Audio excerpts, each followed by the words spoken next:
सवाल है ठंड लगने से 105 बुखार हो जाए तो एमरजेंसी इलाज बता दें। मेरे मोहतरम भाइयों, किसी किस्म का भी बुखार हो, किसी किस्म का बुखार हो, चाहे टाइफाइड बुखार है, चाहे मलेरिया बुखार है, चाहे डेंगू का बुखार है, कोई भी बुखार है, उसके लिए 3 काम करो। सबसे पहले देखो, नबी सल्लल्लाहु अलैहि वसल्लम ने फरमाया बुखार को बुरा ना कहो। बुखार को, बुखारी की सही हदीस है, बुखार को बुरा ना कहो। ये जहन्नुम का भाप है, इसको पानी से, बल्कि रात के पानी से इसको ठंडा करो। तो मेरे मोहतरम भाइयों, सबसे पहले उसको पट्टियाँ करो।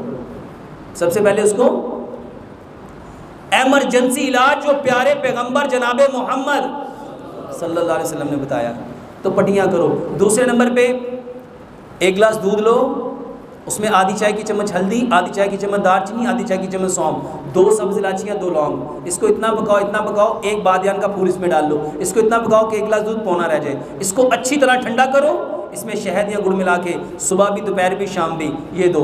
तीसरे नंबर पे पानी लो 1 गिलास, उसमें 2 चम्मच ये जो तुख मलंगा है वो डालो। इसको 3 से 4 घंटे भिगा रहने दो। इसमें 1 चम्मच गुड़ मिलाओ, अच्छी तरह मिक्स करो, दोपहर के वक्त ये पिला दो। बेहतरीन इलाज है और ये बुखार को फ़ौरन उतार देगा।